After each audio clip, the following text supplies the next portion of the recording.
Brandt, the old saying goes that two makes a tradition, so we are starting a tradition. Last year, we had our first episode of Listening to Gratitude. We are going to do that again this season. We had a number of folks that sent us audio clips. We need your help this year. What are you grateful for? What are you thankful for? Send us an audio clip. Make sure to include your name, where you're from, and you can send that audio clip to either Drew or I on social media, or you can send it to imlistening@duck.com. imlistening@duck.com. Yep. Keep it to about 30 seconds if you can. This episode is about you. We just produce it. We want to hear from those folks all over the world that are listening. We appreciate you. We are grateful for you, and we want to hear from you. Don't be shy. This was by far our most popular episode that we have produced, and we want to continue to keep that going. Why is that? It's because of you. The end. Don't be shy.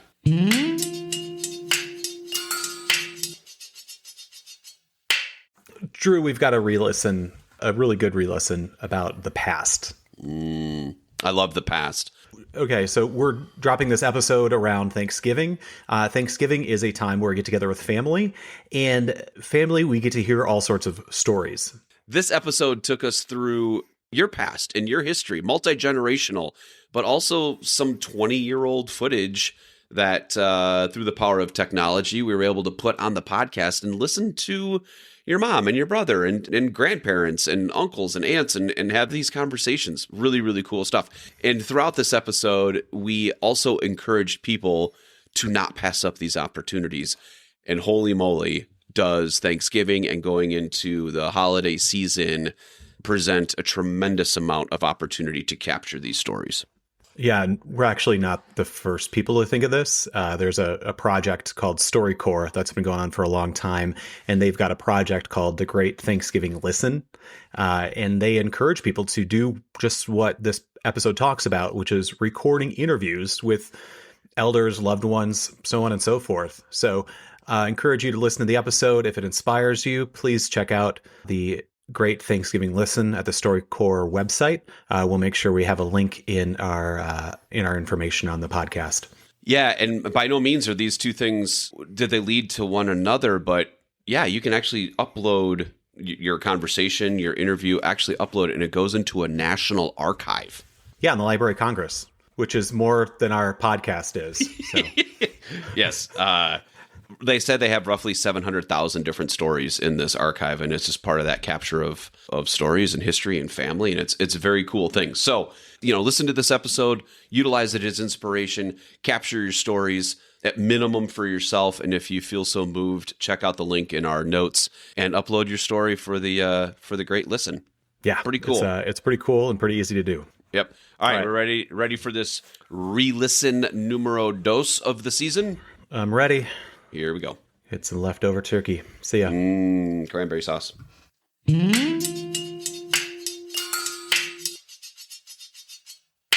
Let's just start with this. Drew, I've got some old videos to show you. Okay. I know this is an audio format, but these are... I'll describe in detail everything that I'm seeing, so the listener can relive this with us. Right now, what's happening is Brandt is looking around the room. All right. So do you recognize... Have you ever seen these? Right now, what Brandt is holding up is a very tiny little cassette tape. So it is a digital video cassette. Like a CD? No, it's a digital video cassette. This is like when analog was switching to digital, they had these little tapes. And this is a camcorder. And this was my brother's camcorder that he bought in the early 2000s. Okay, so folks, let me transcribe this a little bit. What Brandt is holding up is a very small video home system tape. And if you don't know what video home system is, it is VHS. That's right, that's what it stands for. So he's holding up this a little is smaller than VHS. I know, it's a little tiny one. It's a little tiny one, and those would go into camcorders, and camcorders were a handheld video recording device before the phone. And you would go out to a store called Best Buy, and and go look at all the different camcorders, and then you would buy one, and they were very expensive. But that's how you captured your video before the cell phone. That was the latest video technology, handheld public device that you would have before the phone really started recording all of the videos. Thank you. And we're back. I love that you're explaining this because you're explaining technology that's like maybe 25 years old. I'm about to take you back 100 years and more. So this is going to get meta on you because we are going way back. I love it.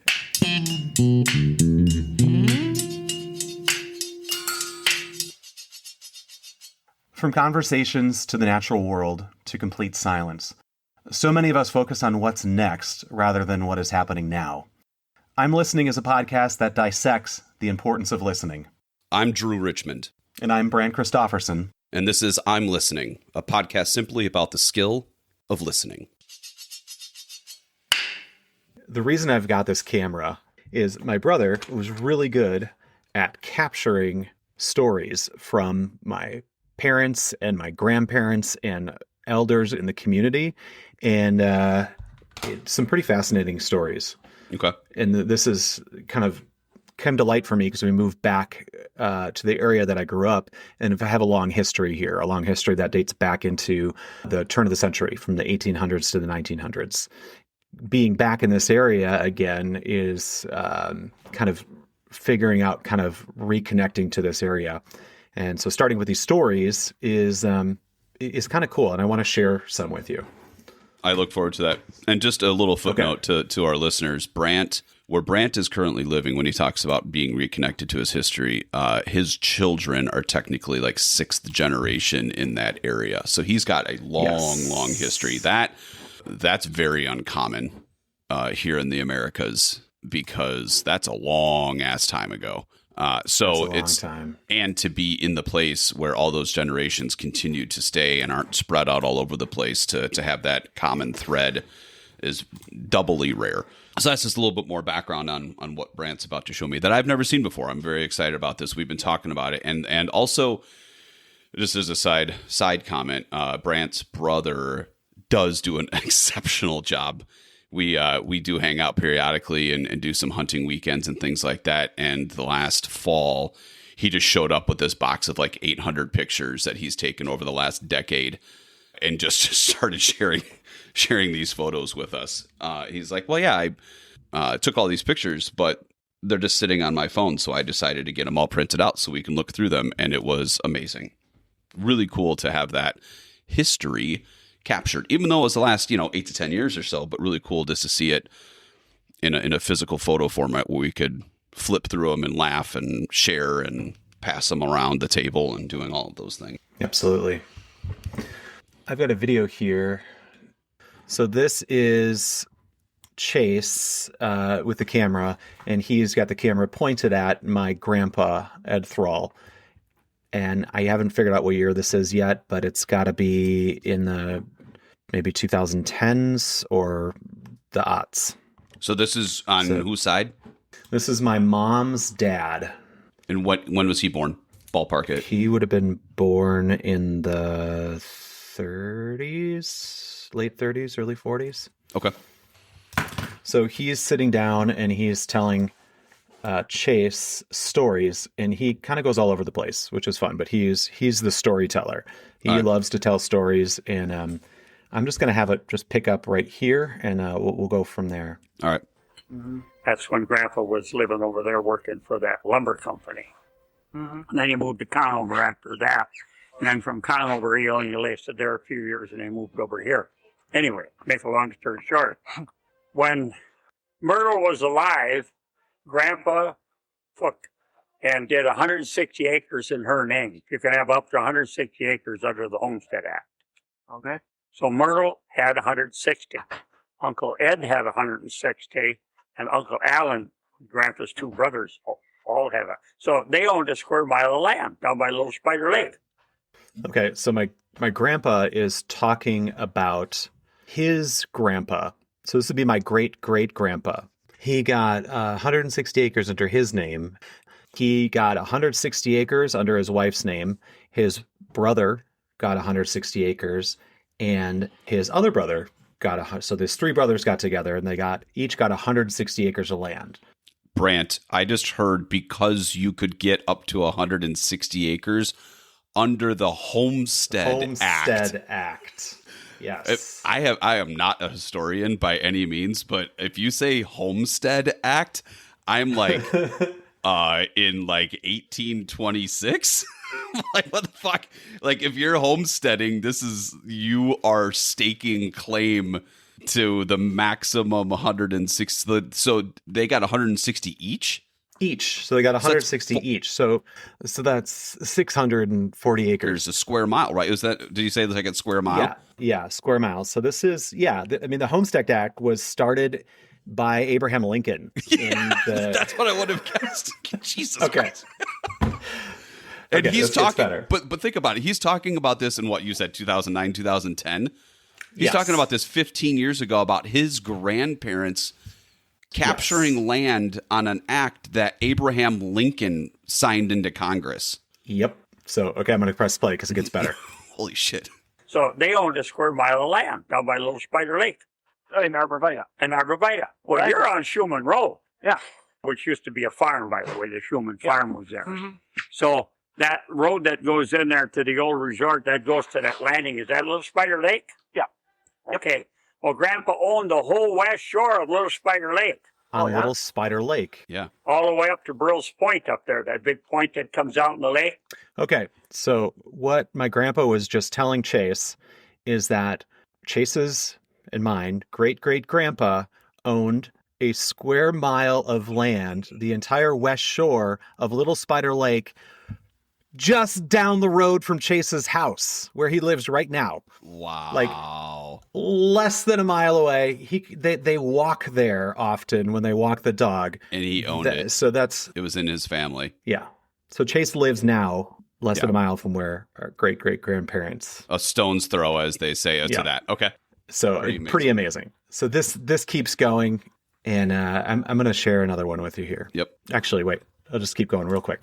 You know why he sold it? He said the cows can't drink that much water. So he sold it for $4,000 to a guy. The guy cut the white pine off of it and made $40,000. So what does that tell you? Not too bright. That's fantastic. So speaking of history, because what he just said there too made me think of another piece to that. He goes, because the cows can't drink that much water. Yeah. Where I live is completely surrounded by water. And one of my previous employment opportunities was to start a nonprofit organization at a historic farm. And going through that history of the farm, it was established in the 19-teens. And going through the history of that farm and finding out the value of land was fascinating, because not in the so distant past, we're talking up to the 40s, maybe, and probably into the 50s a little bit, waterfront property was useless. It was absolutely, what the hell are you going to do with water? The value of the land was what you could grow or what you could feed with the land.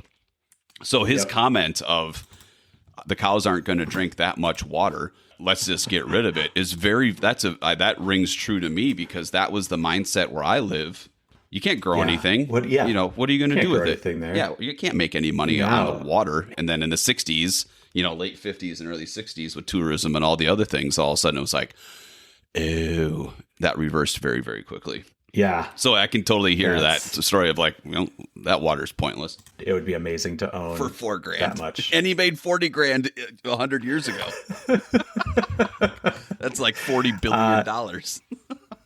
And to note, my grandpa is a very good storyteller, and he may exaggerate his numbers a little bit, but he gets the point across. Brandt, he's supposed to exaggerate the numbers. That's the whole idea.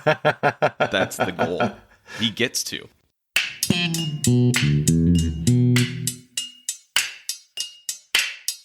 So, okay, here is another video. This is in July 24th, 2013. Okay, July 24th, 2013, Wednesday, about 12:30 in the afternoon. This is my mom and my brother looking at my great-grandparents' homestead. Looking at Grandma Evan Luch's old homestead, 80-acre sheep farm. Quarter mile west of Bear Lake Road on Highway K, and we're just south just of off Bear Highway Lake, K. or, Yep. south of Highway K. So, you said this is the driveway here? This is the driveway. Yeah, going all the way back. The house is on the left. Then you have fence all along here for the sheep and the goats and whatever else. So this open area, this field was a sheep pen? Yeah, watch your step. Is that a farm? Yeah, sheep and sheep, goats, Goats, chickens. chickens. They didn't have a whole lot more. I don't think they didn't have any cows or anything like that. no cows. No Did they have a cows. garden out here by the field? Yeah. Who owns the property now? I believe it's just state land now. This is where I broke some sticks and then I cut my finger. My great-grandpa You're welcome. bought this property in the 1930s. So he and his wife, Evelyn, so they bought this land, 80 acres, to start a farm. And Luch, my great-grandpa, he was raised in this area. His dad immigrated to the U.S. in the 1882. Okay. And then they moved to Boulder Junction in 1923. So 100 got that? years ago. Yeah. Yep. My great grandpa married my great grandma in 1927. She was 17 years old at the time. Okay. They had to elope and go to Michigan to get married because her family wouldn't approve of her getting married at such a young age. Yeah. Well, So right after they got married, they're going and building this farm, and that's the property that my mom and Chase are looking at right here. wow. Yep, there's a well foundation and the house foundation. And the house set this way, Kate. Long way. Okay. This way. Uh-huh. And behind the house was the outhouse. Okay. Then Grandpa had like a porch, like with 2 steps. And that's where everybody took their boots and stuff off. Yeah. Then you went through a door on the left. And I just remember that the house was always dark. Huh. I don't think that, they couldn't afford a lot of windows and stuff back then. It was more, They couldn't afford a lot of windows and stuff. We're not talking electricity. We're talking windows. Well, Windows. right here looks like a well, There's right? a well, Oh, yeah. and there's Just now And then wide up there, wide you see open that, well. yeah. By the yeah. way, that well foundation was and just maybe a straight step down. or two. yeah. So was Yeah, that the house that way? electric Yeah. It was covered, I'm sure, at one point, Wow. but Yeah. it's just wide open. Careful around Yeah, the just well. a big pit. Yeah. So when you talk about Timmy falling down the well, that was just real life right there. That was That it. was a real life. That's well. how it happens, folks. And yeah, so this video is they're walking through this forest, and there's a foundation in the ground and remnants of stuff. So there's a root cellar, This must have been the root a cellar. well, an outhouse. That could have been. Yeah, I see some shingles back there, part of the roof.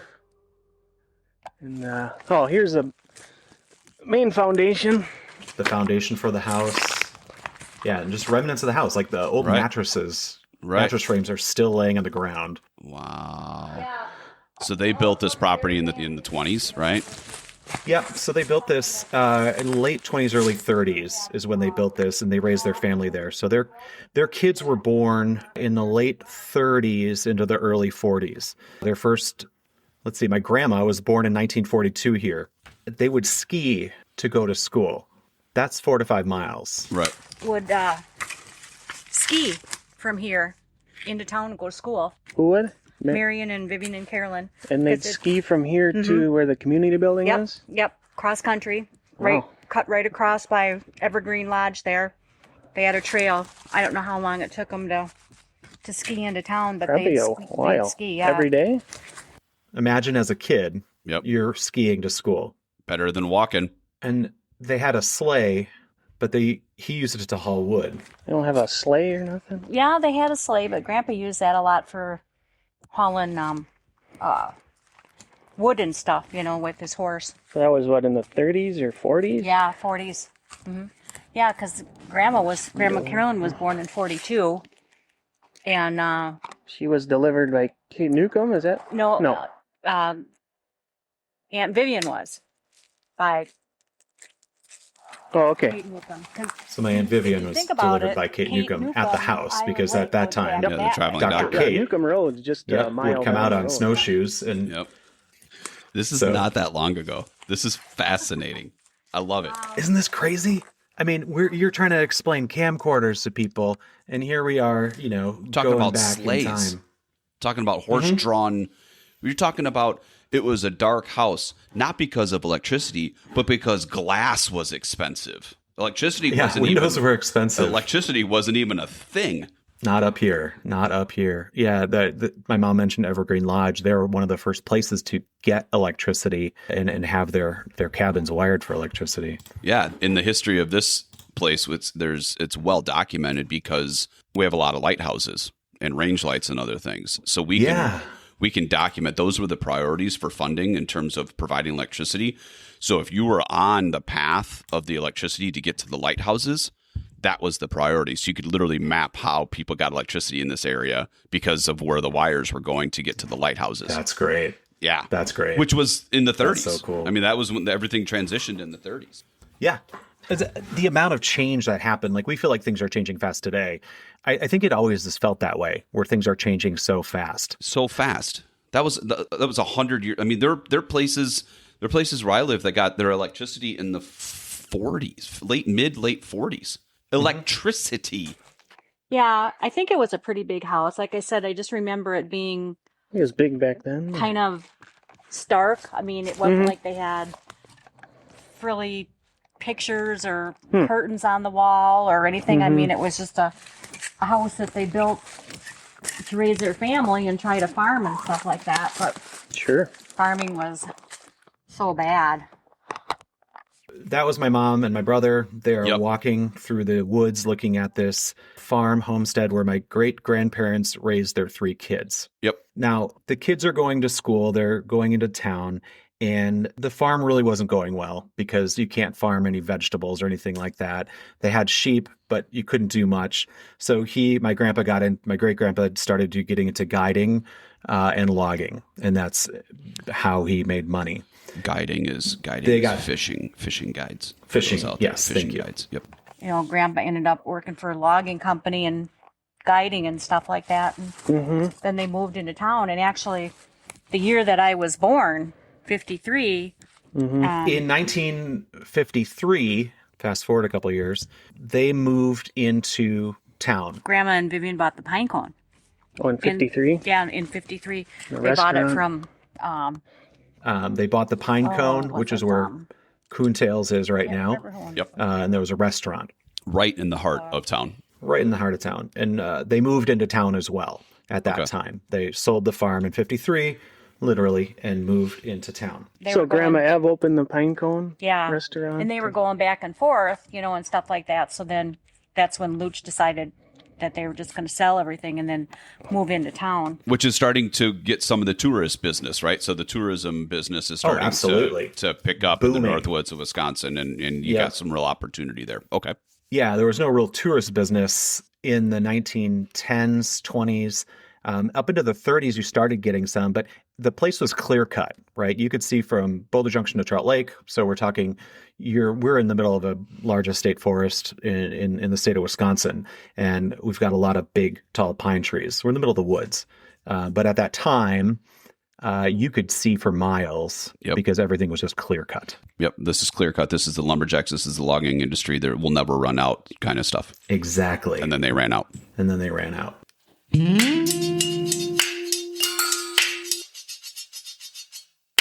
This next video is my grandma Ev, great grandma. This is your great grandmother. Well, I remember my school years very clearly. This is her. Oh, this Yep. is the woman that. Oh, This is the one. Yep, this yep, is the yep. one that we were just walking through the woods. This is her house. So in this video, she's talking about how when she was a kid, they'd walk to school or get a ride from other people on horse and sleigh. Yeah. And she talks about the schoolhouse is being built. And, She's 90 years old telling this story. She's in her 90s, right? She's in her 90s. She looks fantastic. She's in her 90s telling this story. Yeah, she's rocking it, man. Yep. We had to walk out to the road, of course. Mm-hmm. Of course, that was when we were to go to school. That was 3 years there because we had no school. Then Fort Brandt got together, and my dad had a team. He got all the logs out. And 4 men built that school. Mr. Olson, my dad, Mr. Haig, what was the other one? At least, probably. No. What? Bill Bennett, maybe? No, Olson. Olson. Yeah, you said, I thought you said Olson. Olson. Just I 4 men. thought maybe Mr. Kozrowski was in on that too. Yes, he was. For the first 3 years, she went to this small school in Boulder Junction, which was the town hall. Mm-hmm. It's this one right here. Brandt is showing me a picture of for lack of a better term, a large shed surrounded by trees. Yep. A black and white photo, a little fuzzy because of the age. They had, in that little building, a lot of people were moving up there. They had 50 to 60 kids in this one-room schoolhouse. Holy moly. And they're like, we need to build more schools. So they already had a school out on Trout Lake. They had this school, and now they built one up on High Lake, and then they built one in Manitowoc Waters on Bakken Road. Okay. So this is the school they built on High Lake in 1920. Brandt is showing me a picture of a log cabin. It is a square log cabin, Yep. vintage 1920s, 1930s log cabin. That is most likely my great-grandma right there as a little kid. Wow, look at that. Trout Lake to High Lake is 15 miles, but that's not even as the crow flies. That's a little bit different. So call it 10 to 12 miles. So there's 3 schools within a 10 to 12 mile span because as we discovered recently, you're either walking there, hitching a ride on a horse and carriage, or skiing there. Or skiing. In the wintertime, which if that was the school year, generally speaking, because everybody else was working in the summer, working on the farm, et cetera, you could ski there probably 8 and 9 months out of the year at that point. So she talks about the school being built, but it took forever to get there, especially in the winter, and it was freezing. It's a private bus. You know what the bus was? One blind horse and one man. It was a horse and It was a horse. a horse. That was your bus. They had no snowplows. They had out chains all winter that kept so low. So in that new schoolhouse, they had a barrel stove in there, and when they first got to school, And we had a great big barrel stove, huge one. Somebody must have donated it to. It was, I don't know, circumference, but it was huge. And it was soft and cold. So we would dance and sing sometimes for an hour before we'd sit down. It's just to warm up. just to warm up.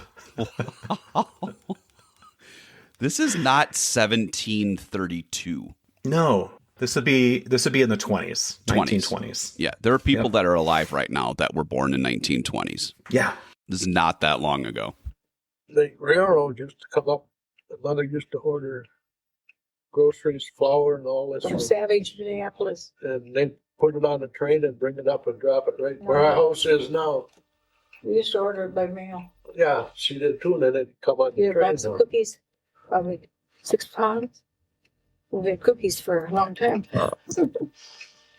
A lot of times what they do is they'd order groceries by mail. It would come on the train, and they'd go and pick up their groceries, their supplies. And groceries, by the way, was flour, sugar. Like, we're not talking about lasagnas and No. and garlic bread. No. We're talking about staples. And she was telling the story of how they take the sleigh to the store or to pick up their groceries. And she remembers as a kid riding on the sleigh in the back and trying to keep the kerosene away from the flour. So the flour wouldn't get contaminated with the kerosene. Amazing. So this woman here, I forget her name. I'll have to look it up. But all these people I remember from my childhood. When we used to come to school, the first must have been first 3 years that I came to school here. I came in, I started in 1924. We had a logging team and a sled. And Dad would leave home in the wintertime. Dad would leave home there. We'd leave about 6 o'clock in the morning at Dairyman's. We'd get into town by 8 o'clock so I could go to school. Dad would stay in town all day, put the horses in Bill Paukett's garage, and then pick me up when school was through. We get home at 6 o'clock in time for dinner. 1924, they lived up by Dairyman's, which is a couple miles north of Boulder Junction. It might have been McKinley's at that time. And her dad, at 6 a.m., they got the horses and sleigh going, brought her into town to go to school. At 6 He a.m. put the horses in Paquette's barn, which Paquette's was, JJ's was the last building. Now there's a coffee shop there. And he'd be there all day until 6 p.m. when it'd be time to go back home. For dinner. Yeah, but transportation improved. And another thing was later we got a snowmobile, which was a Model T car or a Model A. It was one of the old Fords. They took the wheels off in the wintertime and put skis on. The back wheels, they put a second set of wheels on, put tracks on. And then we'd come out, and our road at that time, that road isn't there anymore. It's where the airport is now, a part of it. And in towards spring, when the snow started melting, the wheel tracks were up about so high above the ground. So as it melted, every so often we'd slide off down to the ground. So then I walked the rest of the way to school, and Dad spent the day getting the snowmobiles shoveled out. Wow. Dude, this is blowing my mind. Less than 100 years ago.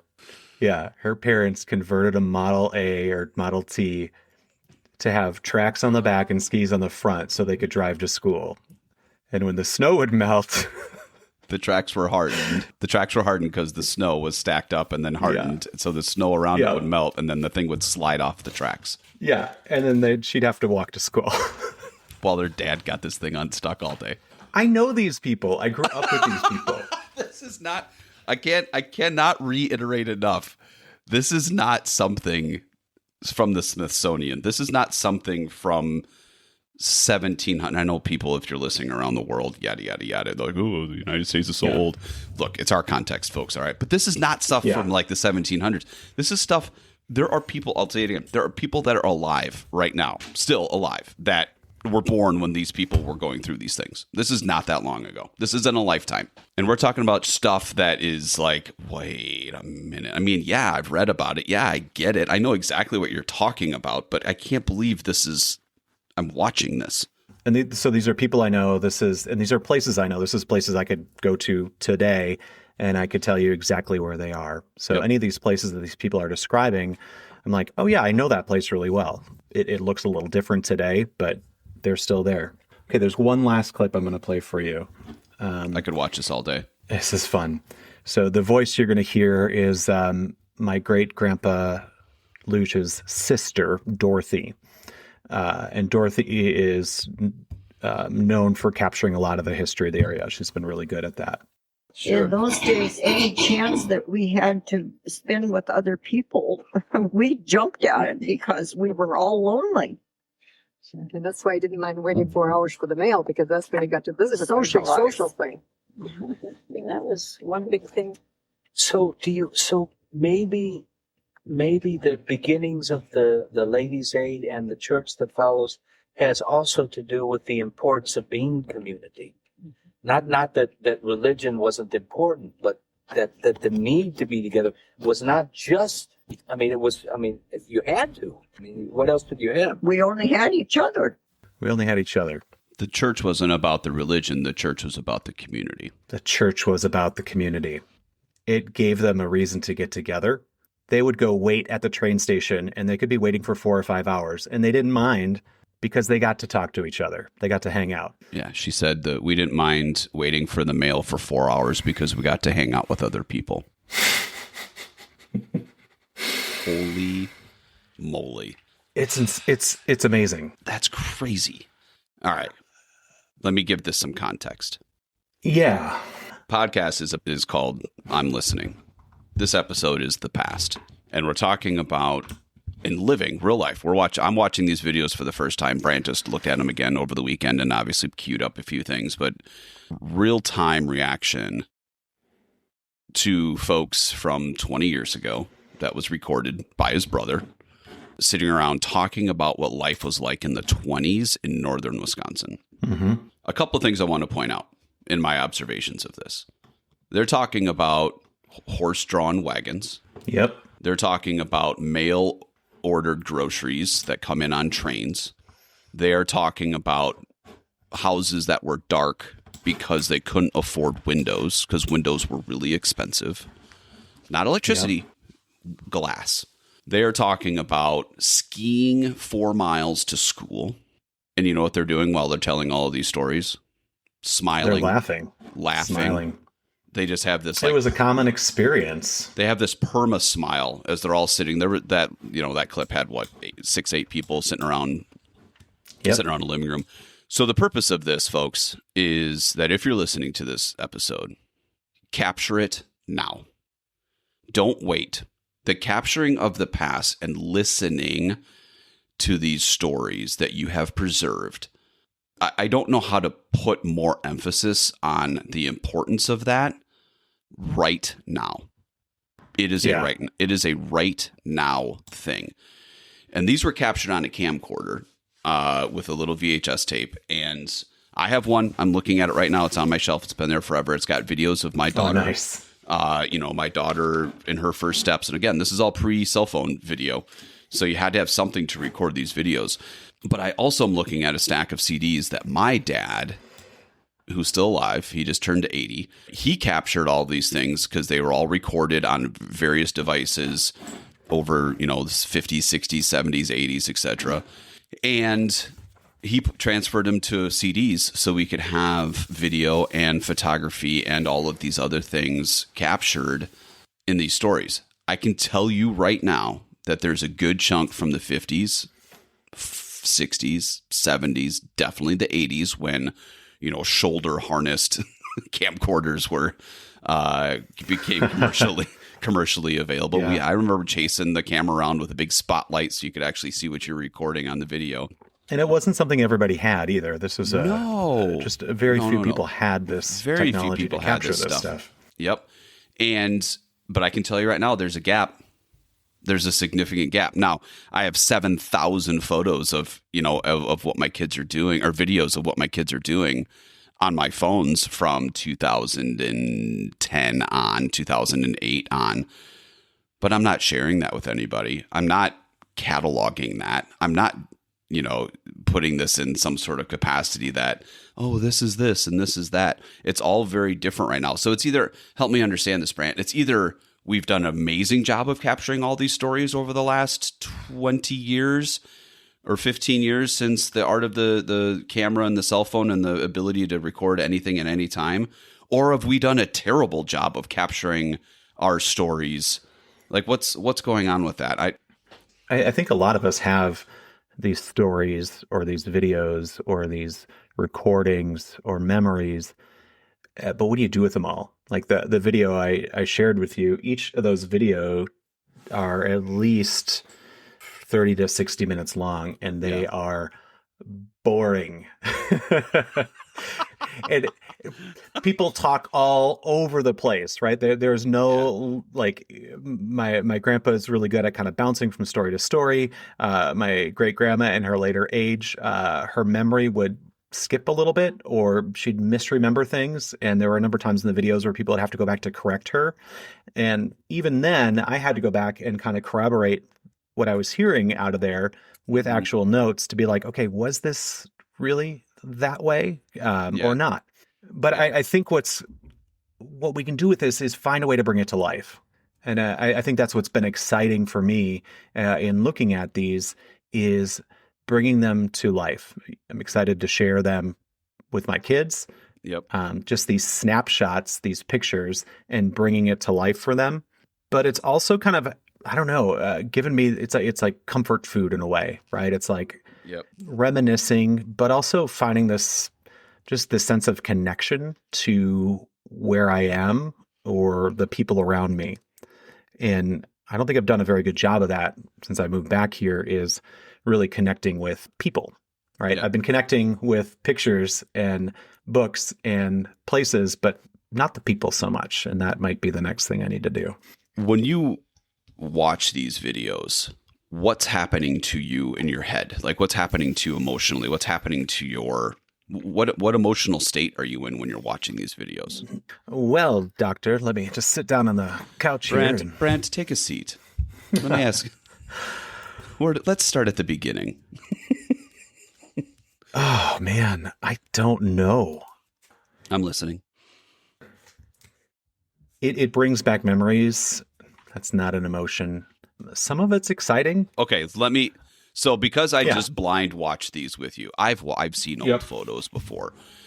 Yeah. What it does to me, and let's see if we can find an emotion in there. But what it does to me is several things. I get a glimpse into your world. Sure.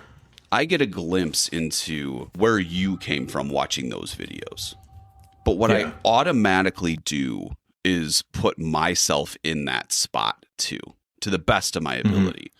I put myself sitting in that living room. I kind of have an idea what it smells like. You know, I see the wood paneling and the old couches, and there's a lot of sweaters in that room. You know, like I could, you know, just, and I'm saying good smells, not bad smells, but good. Like I can feel like what that room is like.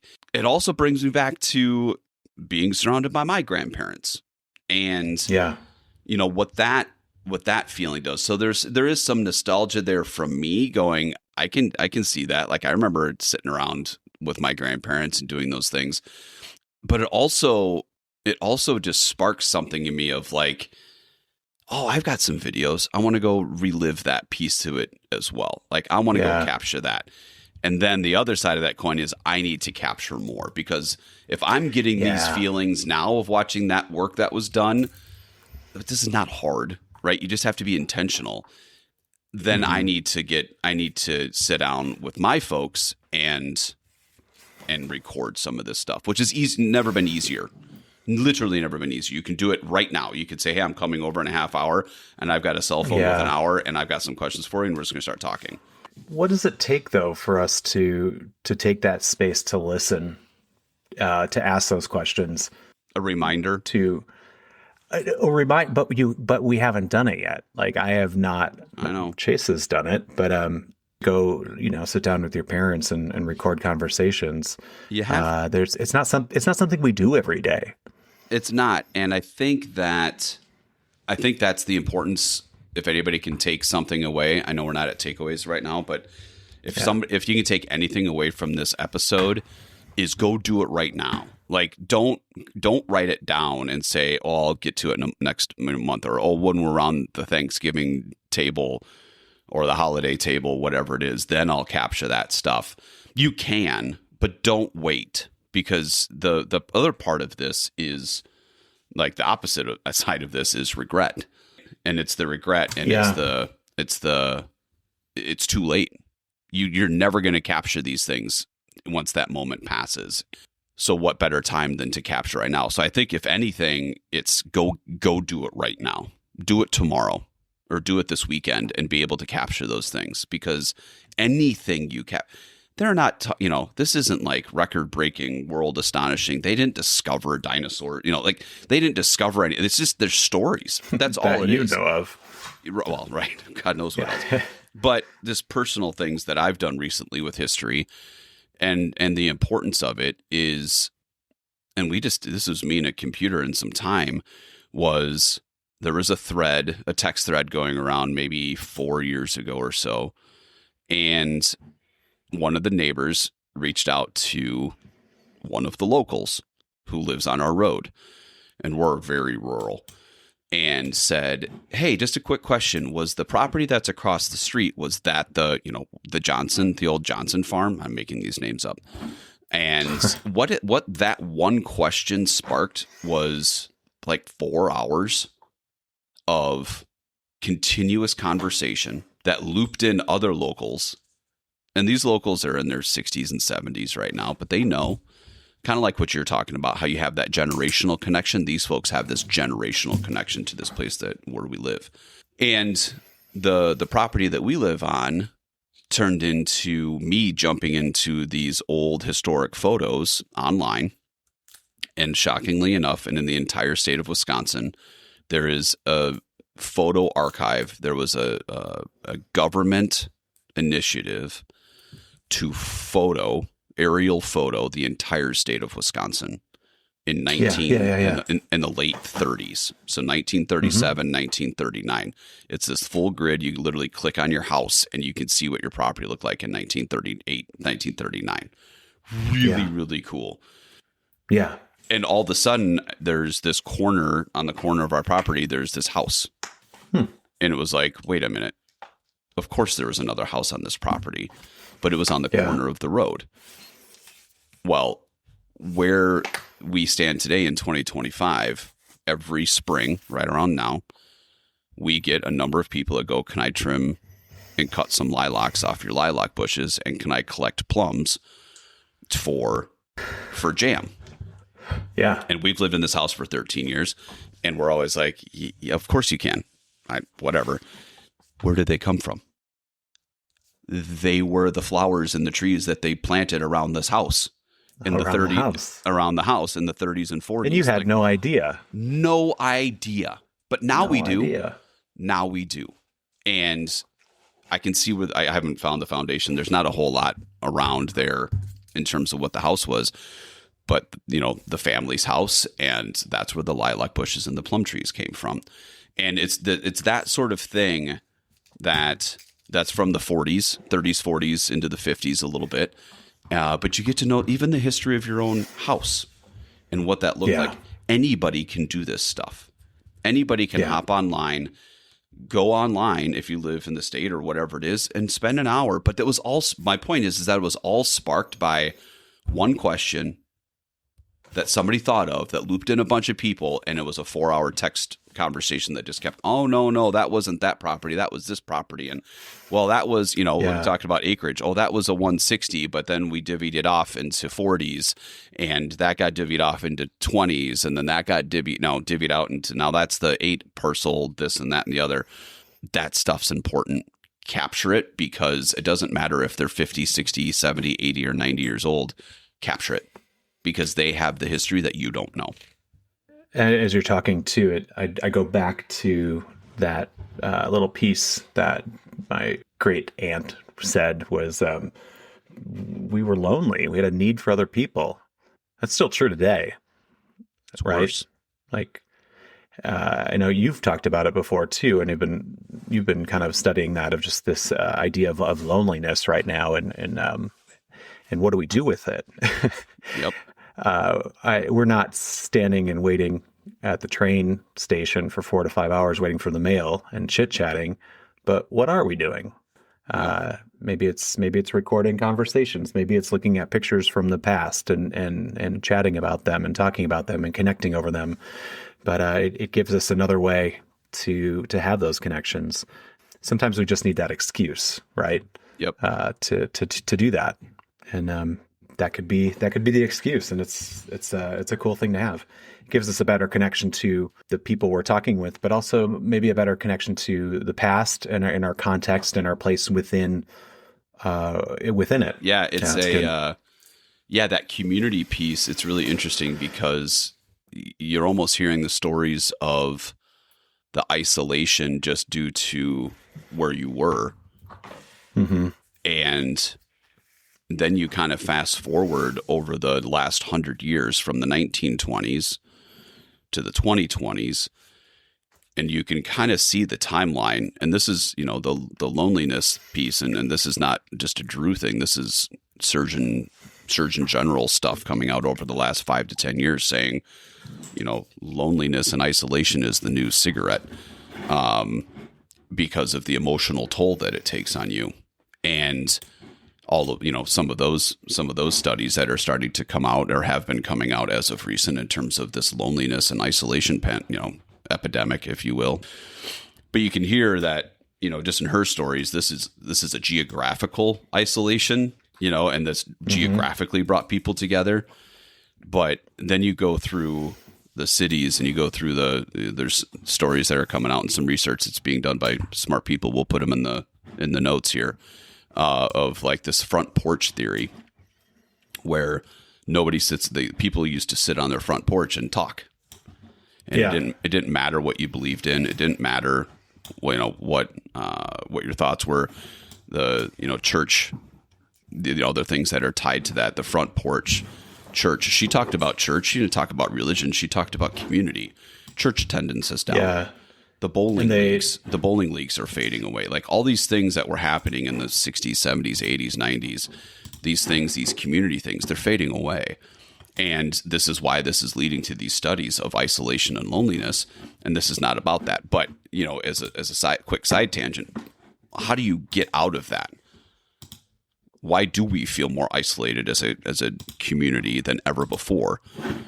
Well, it's because we're making bad decisions and relying on social medias and technologies versus sitting down with family and sharing these stories. But take that technology and go capture that story. 1,000,000% guaranteed you're going to feel better about it. Everybody wins when you capture these stories. Everybody. And you might learn something.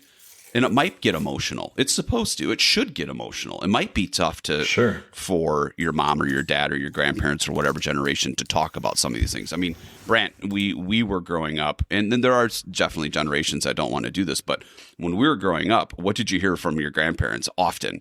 Like you'd get into the stories, and what didn't you ask around the dinner? What didn't you talk about around the dinner table, around Thanksgiving, around the holidays? You don't ask Grandpa about the war. No, no. You did not ask. You didn't, you weren't like, hey, when you're even 12, 13, 14 years old, you weren't like, hey, what was it like during the war? And we're talking World War II. We're talking Vietnam. You didn't talk about those things because it was really difficult to talk about that stuff. So you didn't ask that question because you were curious about it, right? It was like, or sometimes it would start to leak out of like, oh crap, Grandpa was talking about the war there. Did you hear that? But there were just some things. And then all of a sudden that kind of shut down the like, well, what should we talk about? I want to know about that stuff. But but you don't talk about the war. And today, today it's kind of politicky and all that other garbage. But we haven't gone through a whole lot of wars. There's been war, but not like World War II, not like Vietnam, not in that sense. So I don't know. It's just interesting. It's an interesting way to capture those things. But God, what I with my grandfather, what I would have done to be able to record his stories about the war, if you would have ever gotten to that point. Yeah. I don't know if we ever would have gotten to that point. Talking to them and asking, you won't regret it. They might not. There might be some things that they won't talk about, but that's okay. Yep. You can still ask the questions. There will be no regrets with this conversation unless there's something that comes up that's really bad. But generally speaking, it's going to be okay. It's always interesting, the stories that come up. And I was never good, as a kid or even a young adult, of asking questions, right? I would just like let older people talk, and just like whatever they're going to say. I'm not going to pry. I don't want to poke. But now that I'm older, I'm like, wait, I want to ask those curious questions. Yep. And now, all the people that we saw in those videos are gone. I can't ask those questions anymore. Yep. But man, if I could give advice to my younger self, it'd be, it's okay. It's okay to ask those questions. They'll say no if they don't want to talk about it. And if they don't want to talk about it, they'll say no. And we'll respect that. But it's okay to ask those questions. Yep. One of the things too, is just in terms of perspective, is I've got kids in high school, and what if my kids came up to me and said, Dad, what was it like in the 90s? I would probably I'd be a bit taken back, and I would go, why? Who cares? Why do you want to know about the 90s? Like nothing, I don't know. I was in high school. Yeah. And then I put myself in 1995 or 1994, 1993, and put myself in their shoes and go, Mom, what was it like in the 60s? And I want to know about that. And I probably would have wanted to know about that when I was in high school. It would have been fascinating to hear just 30 years ago, right? Just 30 years ago. Yeah. What was it like in the 60s? And then so what you're saying is you're not going to wait for your kids to ask. You're just going to go tell them. I'm going to go get my flannel. I'm I'm going to tie it around my waist. Yes. I'm going to go find my Doc Martens, my big boots, and my jean shorts. I'm going to go put on my denim bibs. And you go get your Audio Slave and Smashing Pumpkins and Nirvana CDs. Go get my Nirvana. I'm going to pull out my box of CDs. I'm going to put on my my high school jacket, my Letterman jacket. Pull out the picture. Well, there'll be pictures. There'll be pictures linked to the notes of this. Drew dressed up in his. That would be funny. But really, I mean, there's no reason why you can't sit down with your high school kids right now and go, well, let me tell you about the 90s. There's no harm in that. No, there's no harm in that. It's fun. My kids are younger, 30 years ago. They get a kick out of whenever Karen or I pull out old photos. They're always interested in looking at old photos, especially paper printed photos, and and paging through them and asking questions. They get a kick out of it. Yep. I bet yours would too. I know they're teenagers and they don't like that kind of stuff. They say I think they'd get a kick out of it. Love every minute of it while telling me that this is boring, because that's their job. Nice. It's not only asking, it's also telling. And that's go on. I want you to go down that path, because we made some notes about this, and this is an interesting piece of it. It's about sharing your story. It's not being that person who constantly does not stop talking about the past all the time, but finding those opportunities to bring up those stories or share those stories or invite other people in to those memories you have. And whose responsibility is that? Is it your responsibility?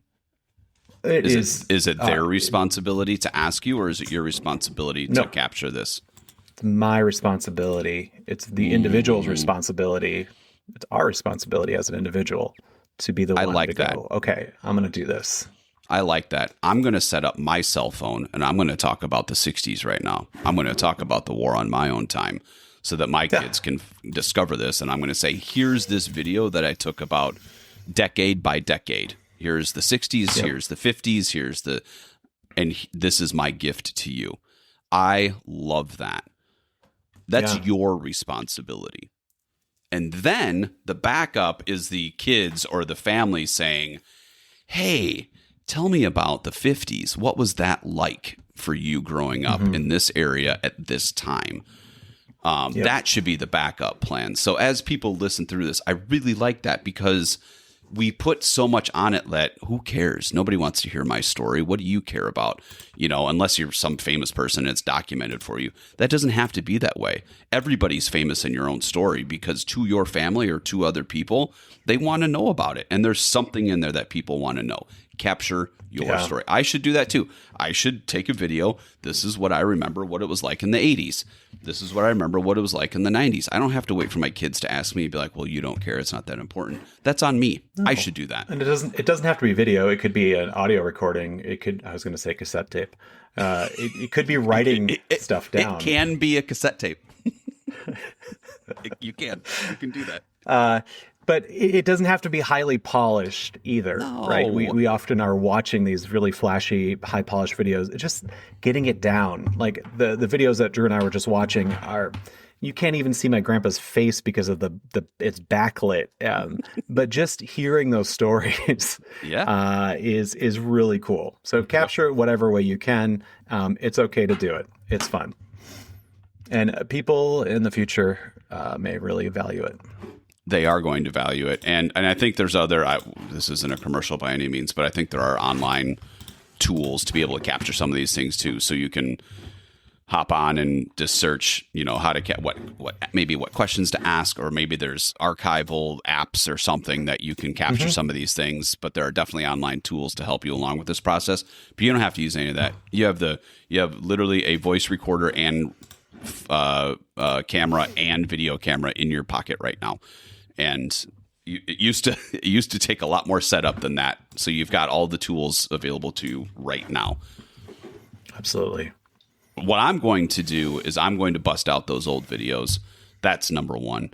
Number two is Brandt. My goal is over the next month I'm going to sit down and I'm going to, because you don't even have to set up a Zoom. Oh, my dad's 8 hours away, or my dad lives in Florida. Oh, so you can't talk to them. Set up a Zoom and record the Zoom, right? It's not that big of a deal. Ideally you would do it in person, but just go do it. Just go do it. Yeah, go do it. I think I'm my going to next do that. What I'm excited. This is that we stopped recording here. This has been great. Yeah. We just talked for an hour and 10 minutes about stories and past and all these other things. I know. And we were aiming. Well, we were trying to get 20 minutes. Thank you for listening, dude. Thank you, Drew, for listening to my stories and whatnot. It's fun to share. But Brandt, we've known each other for a while, but it has nothing. I want to thank you because I think it's a fun way. Of all, you're excited about it. So if you're excited about it, I'm going to be excited about it too. But it's also a great glimpse into your life, like I said before. So thank you for sharing it with me. And can you imagine sitting around a table and instead of talking about bullshit that just happens to us every single day, you get to have a conversation around the table about maybe this is a genius idea. Maybe there's dinner parties. We used to make fun of it, like, oh, here comes the slideshow from their vacation. Oh God. But maybe that's different now. Maybe a dinner party idea is that you sit down and you share videos that you just recorded about your family's history. I don't know, but like, I want to know about that stuff. It's because it's really important to you. And if I give it half a shit about you, I want to know what's going on in your life too. So thank you for sharing. Yeah. Thank you for sharing it with me. And like I said before, it puts me right back into that time, not the 20s, but it puts me back into 20 years ago. But it also makes me go, I've got videos from 50 years ago or 40 years ago. I'm going to bust those out. Sure. Yeah, bust them out. I'm going to do that. Go look at them. I'm going to do that. There's cool stuff out there. So takeaways, we're just going to have a combined takeaway. People, go do it. And if you are that person, if you're in your, if you're in your 40s and 50s, record it. Record it. You don't have to record what you did yesterday. You can if you want to. But what was it like growing up?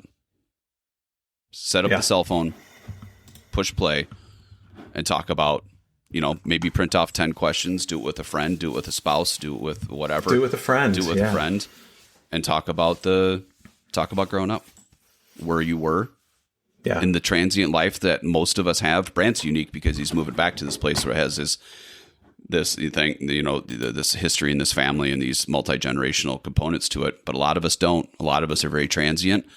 Do your kids know where you grew up and what that was actually like? Probably not. Yeah. Share it. Capture it. I like that of capturing that, because my kids are like, I tell my kids, I'm like, back when I was a kid, we didn't have cell phones. And listening to my great grandma being like, back when I was a kid, we had to ski to school. We didn't have we didn't have cars. We didn't have school. We didn't have electricity. Yeah. The house was dark not because of electricity, but because of when glass was expensive. Yeah. Yeah, that wasn't that long ago, folks. Oh my gosh. No. Oh, that's pretty amazing. Great episode. Brandt, thank you for thinking of this once again. Thank you for your brother for capturing this stuff. And again, not only capturing it. Yeah, shout out to Chase. Yep. Good job, Chase. Not only capturing it, but also bringing it back up again. Oh, by the way, I've got these these tapes from 20 years ago. So great job. Great job all around. And maybe in the future, I'll be able to share my side of the story with you a little bit, and we can do part 2 of talking to each other and see if people capture it with us. Find that stuff. That'd be really cool. I'm on it. All right, my man. Great episode. All right. Thanks for sharing your family history with me. Yeah. You're welcome. All right. We'll talk to you later. All right. Bye. Bye.